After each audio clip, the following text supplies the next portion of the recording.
ನಾವು ನಿಮ್ಮ ಜ್ಯೋತಿಷ್ಯ ರತ್ನಾಕರ ಪಂಡಿತ್ ಗಣಪತಿ ಭಟ್ ಗುರುಜಿ. ವೀಕ್ಷಕರೇ, ಕುಂಭರಾಶಿಯವರಿಗೆ ಅದೃಷ್ಟದ ವರ್ಷ ಬರುವ ಸಮಯ ಬಂದಿದೆ.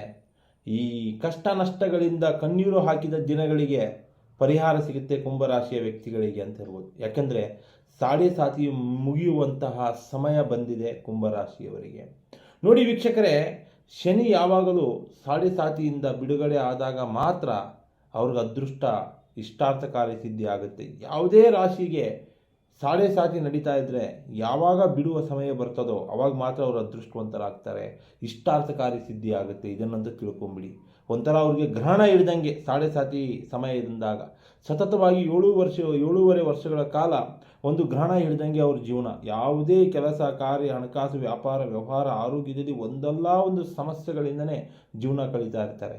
ಆದರೆ ಈ ಸಮಯದಲ್ಲಿ ಕುಂಭರಾಶಿಯವರಿಗೆ ಸತತವಾಗಿ 6.5 ವರ್ಷ ಆಗಿದೆ ಸಾಡೆ ಸಾತಿಯ ಸಮಯ ಶುರುವಾಗಿ. ಅಂದರೆ 6.5 ವರ್ಷದಿಂದ ಕುಂಭರಾಶಿಯವರು ಒಂದಲ್ಲ ಒಂದು ಸಮಸ್ಯೆಯಲ್ಲಿ ನರಳುತ್ತಾನೆ ಇರ್ತಾರೆ. ಈ ಕಾಲಘಟ್ಟದಲ್ಲಿ ಕುಂಭರಾಶಿಯವರಿಗೆ ಪ್ರತಿಯೊಂದು ವಿಚಾರಗಳಲ್ಲಿ ಕಷ್ಟ ನಷ್ಟಗಳೇ ಹೆಚ್ಚಾಗುತ್ತೆ. ಅದರಲ್ಲೂ ಕೂಡ ಆರೋಗ್ಯದ ಸಮಸ್ಯೆ, ದಾಯಾದಿ ಕಲಹ, ಇನ್ನು ವ್ಯವಹಾರದಲ್ಲಿ ಅಂತೂ ಅಡೆತಡೆ ಆಗ್ತಾನೆ ಇರ್ತದೆ. ಕೋರ್ಟ್ ಕಚೇರಿ ವ್ಯಾಜ್ಯಗಳಲ್ಲಿ ಸೋಲಾಗಿರುತ್ತೆ. ಬೇಕಾದರೆ ನೋಡಿ ಕುಂಭರಾಶಿಯವರು ಈ ಒಂದು 6.5 ವರ್ಷದಲ್ಲಿ ಅವ್ರಿಗೆ ಏನಾದರೂ ಪಿತ್ರಾರ್ಜಿತ ಆಸ್ತಿ ಬರಬೇಕು, ದಾಯಾದಿಗಳಲ್ಲಿ ಆಸ್ತಿ ಬರಬೇಕು, ಅಥವಾ ಕೋರ್ಟ್ ಕಚೇರಿ ವ್ಯಾಜ್ಯಗಳಲ್ಲಿ ಹಣಕಾಸಿನ ಸಮಸ್ಯೆಗಳಿದ್ದರೆ ಪರಿಹಾರ ಸಿಗಬೇಕು ಅಂತ ಪ್ರಯತ್ನ ಪಟ್ಟಿದ್ರೆ ಅದರಲ್ಲಿ ಸೋಲಾಗಿರುತ್ತದೆ ಕುಂಭರಾಶಿಯವರಿಗೆ. ಯಾಕಂದರೆ ಒಂದು ಗ್ರಹಣ ಹಿಡಿದಿದೆ ಕುಂಭರಾಶಿಯವರಿಗೆ, ಸಾಡೆ ಸಾತಿ ಅನ್ನುವಂಥದ್ದು.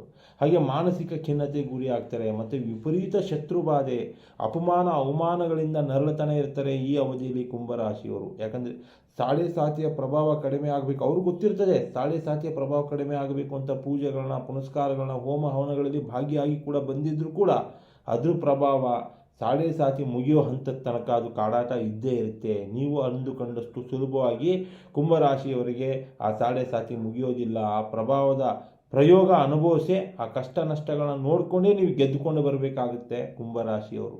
ಆದರೆ ಸತತವಾಗಿ 6.5 ವರ್ಷಗಳ ಕಾಲ ಏನು ಈಗ ಅನುಭವಿಸಿದ್ದೀರಾ, ಇನ್ನೂ ಜೂನ್ ತಿಂಗಳು 3ನೇ ತಾರೀಕು 2027ನೇ ಇಸ್ವಿಗಂತ ಸಾಡೆ ಸಾತಿಯ ಪ್ರಭಾವ ಅಂದರೆ ಸಾಡೆ ಸಾತಿಯ ಪ್ರಯೋಗ ಕುಂಭರಾಶಿಯವರ ಮೇಲೆ ನಡೀತಾ ಇರ್ತದೆ. ಸುಮಾರು 1 ವರ್ಷಗಳ ಕಾಲ, ಹೆಚ್ಚು ಕಮ್ಮಿ 8ರಿಂದ 11 ತಿಂಗಳ ಒಳಭಾಗದಲ್ಲಿ ಇವರಿಗೆ ಸಾಡೆ ಸಾತಿಯ ಪ್ರಭಾವ ಮುಗಿದು ಹೋಗುತ್ತೆ ಮುಂದಿನ ವರ್ಷ ಜೂನ್ ತಿಂಗಳಿನಲ್ಲಿ. ಈ ಅವಧಿಯಲ್ಲಿ ಕುಂಭರಾಶಿಯವರಂತರೂ ಈ ಏನಿದೆ 2026 ಜೂನ್ನಿಂದ 2027ನೇ ತಾರೀಕು ಜೂನ್ ಗಂಟ ಬಹಳ ವೈರತ್ವ ಕಾಣ್ತೀರಾ. ಕುಟುಂಬದಲ್ಲಿ ಕಲಹಗಳು ಹೆಚ್ಚಾಗುತ್ತೆ. ನೀವು ಮಾಡುವಂತಹ ಕೆಲಸ ಕಾರ್ಯ ಮಾಡುವಂಥ ಜಾಗದಲ್ಲಿ, ವ್ಯಾಪಾರ ವ್ಯವಹಾರ ಮಾಡುವಂಥ ಜಾಗದಲ್ಲಿ ಮೇಲಧಿಕಾರಿಗಳಿಂದ ನಿಮಗೆ ತೊಂದರೆ ತಾಪತ್ರೆಗಳು ಹೆಚ್ಚಾಗುತ್ತೆ. ಮತ್ತು ಭಾವನಾತ್ಮಕ ಸಂಬಂಧಗಳಿದ್ದಂಥ ದಾಂಪತ್ಯ ಜೀವನ ಒಂದಲ್ಲ ಒಂದು ರೀತಿಯಲ್ಲಿ ಭಿನ್ನಾಭಿಪ್ರಾಯ ಆಗೋದು, ಮನಸ್ತಾಪಗಳಾಗೋದು, ಇಂಥ ಸಮಸ್ಯೆಗಳು ಕೂಡ, ಆರೋಗ್ಯದ ಸಮಸ್ಯೆಯಿಂದ ಹಿಡ್ಕೊಂಡು ಗಂಡ ಹೆಂಡತಿ ಸಮಸ್ಯೆಯಿಂದ ಹಿಡ್ಕೊಂಡು ಮಕ್ಕಳು ಕೂಡ ದೂರ ಆಗುವಂಥ ಸಂದರ್ಭಗಳು ಕುಂಭರಾಶಿಯವರಿಗೆ ಬರುವ ಚಾನ್ಸಸ್ಗಳಿರ್ತದೆ. ಮತ್ತು ನಿಮ್ಮ ಶ್ರಮಕ್ಕೆ ತಕ್ಕ ಪ್ರತಿಫಲ ಸಿಗೋದಿಲ್ಲ. ಅಧಿಕ ಖರ್ಚು ವೆಚ್ಚಗಳನ್ನ ಮಾಡಬೇಕಾಗ್ತದೆ. ಪ್ರತ್ಯಕ್ಷವಾಗಿ ಹೇಳಲಿಕ್ಕಾಗಲ್ಲ, ಸಾಲದ ಬಾಧೆಯು ಕೂಡ ನೀವು ಹೋಗುವಂಥ ಚಾನ್ಸಸ್ಗಳಿರ್ತದೆ ಕುಂಭರಾಶಿಯವರು. ಆದರೆ ಮನಸ್ಸಿನ ಹಿಡಿತ ಇಟ್ಕೊಳ್ಳಿ. ಆದರೆ ಇದೇ 2027 ಜೂನ್ 3ನೇ ತಾರೀಕಿನ ನಂತರ, ಏನು ಜೂನ್ 2027ನೇ ತಾರೀಕಿನ ನಂತರ ನಿಮ್ಮ ಅದೃಷ್ಟವೇ ಬದಲಾಗುತ್ತೆ. ಮನೆಗಳಲ್ಲಿ ನಿಮ್ಮ ಕಾರ್ಯಕ್ರಮಗಳು, ಶುಭ ಕಾರ್ಯಗಳು ನೆರವೇರುತ್ತೆ. ಯಾವುದಾದ್ರೂ ಒಂದು ಮದುವೆ ಕೆಲಸ ಕಾರ್ಯಗಳು, ಗೃಹಪ್ರವೇಶ, ಕಟ್ಟಡ ನಿರ್ಮಾಣ ಕಾರ್ಯಗಳನ್ನ ನೀವು ಮಾಡ್ತೀರಾ ಜೂನ್ ತಿಂಗಳು ಆಗಿದ್ದು ಕೂಡಲೇ, ನಿಮ್ಮ ಗ್ರಹಣ ಬಿಟ್ಟೋಗಿದ್ದು ಕೂಡಲೇ ಅಂತ ತಿಳ್ಕೊಂಬಿಡಿ. ಅಂದರೆ ಸಾಡೆ ಸಾತಿ ಮುಗಿಯೋ ತಕ್ಷಣ ಭೂಮಿ ಜಮೀನು ಖರೀದಿ ಮಾಡ್ತೀರಾ, ವ್ಯಾಪಾರ ವ್ಯವಹಾರಗಳಲ್ಲಿ ಅಭಿವೃದ್ಧಿ ಕಾಣ್ತೀರಾ. ಮತ್ತು ಶತ್ರುಗಳೇ ನಿಮಗೆ ಶರಣಾಗತಿ ಆಗ್ತಾರೆ.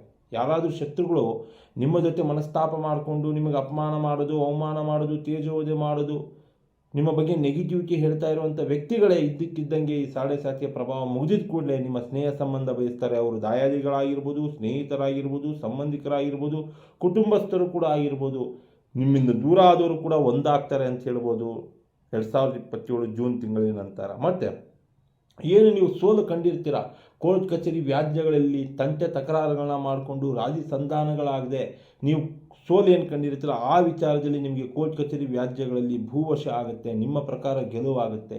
ಕೆಲಸ ಮಾಡುವಂತಹ ಜಾಗದಲ್ಲಿ ಮೇಲಧಿಕಾರಿಗಳಿಂದ ಒಳ್ಳೆಯ ಹೆಸರು ಗಳಿಸ್ತೀರಾ, ಒಳ್ಳೆಯ ಪ್ರಶಂಸೆ ಗಳಿಸ್ತೀರಾ ಅಂತ ಹೇಳ್ಬೋದು.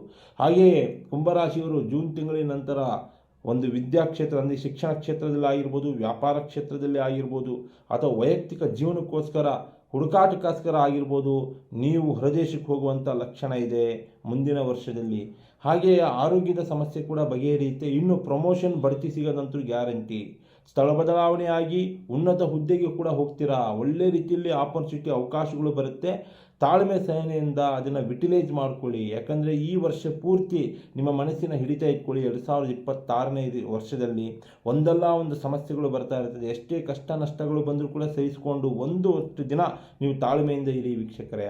ಯಾರ ಮೇಲೂ ಕೂಡ ಅಪಮಾನ ಅವಮಾನ ಆಗಿದೆ ಅಂತ ದ್ವೇಷ, ಕ್ರೋಧ, ಮದ ಮಸ್ತರಗಳನ್ನ ಇಟ್ಕೋಬೇಡಿ. ಯಾಕಂದರೆ ಕುಂಭರಾಶಿಯವರಿಗೆ ಸಾಡೆ ಸಾಗಿ ಶನಿಯ ಪ್ರಭಾವ ದುರದೃಷ್ಟ ತಂದು ಕೊಡುತ್ತೆ. ನಿಮಗೆ ಮುಂದೆ ಅದೃಷ್ಟ ಬೇಕು ಅಂದರೆ ತಾಳ್ಮೆ ಸಹನೆಯಿಂದ ಎಂಥದ್ದೇ ಅಪಮಾನ ಅವಮಾನ ಆದರೂ ಕೂಡ ಸಹಿಸಿಕೊಳ್ಳಿ. ಒಂದು ಸಮಯ ಮಾತ್ರ ಸಾಕು. ಈ ಮಧ್ಯೆ ಈ 2026ನೇ ವರ್ಷದಲ್ಲಿ ಶನಿಗ್ರಹದ ಬಿಡುಗಡೆಗಾಗಿ ನಿಮಗೆ ಈ ಒಂದು ಶನಿ ಶಾಂತಿ ಮಾಡಿಸ್ಕೊಳ್ಳಿ, ಅಥವಾ ಶನಿಗ್ರಹದ ಉಪಾಸನೆಗಳನ್ನ ಮಾಡಿ, ಆರಾಧನೆಗಳನ್ನ ಮಾಡಿ. ಮುಂದೆ ನಿಮಗೆ ರಾಜಯೋಗ ಕಾದಿದೆ. ಇದಂತೂ ಸತ್ಯ. ಕುಂಭರಾಶಿಯವರಿಗೆ ಮುಂದೆ ರಾಜಯೋಗನೇ ಕಾದಿದೆ. ಕಷ್ಟ ನಷ್ಟಗಳನ್ನ ಸಹಿಸ್ಕೊಂಡು ಹೋದರೆ ಆಯಿತು. ಅಯ್ಯೋ ಜೀವನ ಹಾಳಾಯಿತು, ನಮಗೆ ಅಪಮಾನ ಆಯಿತು, ನಮ್ಗೆ ನಷ್ಟ ಆಯಿತು ಅಂತ ನೀವು ಕೊರಗೋದ್ರಲ್ಲಿ ಅರ್ಥ ಇಲ್ಲ. ಎಷ್ಟೇ ಕಷ್ಟ ಬಂದರೂ ಸ್ವಲ್ಪ ಸಹಿಸ್ಕೊಳ್ಳಿ. 2027ನೇ ಇಸ್ವಿಲಿ ನೀವು ಅದೃಷ್ಟವಂತರಾಗ್ತೀರಾ. ಇದಂತೂ ಸತ್ಯ. ನಮಸ್ಕಾರ ವೀಕ್ಷಕರೇ. SR ಕನ್ನಡ TV ಚಾನಲನ್ನು ಸಬ್ಸ್ಕ್ರೈಬ್ ಮಾಡ್ಕೊಳ್ಳಿ. ಒಳ್ಳೊಳ್ಳೆ ವೀಡಿಯೋಸ್ಗಳನ್ನ ಬಿಡ್ತಾ ಇರ್ತೀವಿ. ರಾಶಿ ನಕ್ಷತ್ರಗಳ ಬಗ್ಗೆ, ತಂತ್ರ ಮಂತ್ರಗಳ ಬಗ್ಗೆ, ಗ್ರಹಗತಿಗಳ ಬಗ್ಗೆ ವಿವರಣೆ ಬೇಕು ಅಂದರೆ ನಿಮ್ಮ ಜಾತಕ ಕಳಿಸ್ಕೊಡಿ. ವಿಮರ್ಶೆ ಮಾಡಿ, ಚರ್ಚೆ ಮಾಡಿ, ಪರಿಹಾರ ತಿಳಿಸ್ತೀವಿ. ಸ್ಕ್ರೀನ್ ಮೇಲೆ ನಮ್ಮ ನಂಬರ್ ಹೋಗ್ತಾ ಇರ್ತದೆ, ಕಾಲ್ ಮಾಡ್ಬೋದು. ನಮಸ್ಕಾರ ವೀಕ್ಷಕರೇ. ಸರ್ವೇ ಜನೋ ಸುಖಿನೋ ಭವಂತು.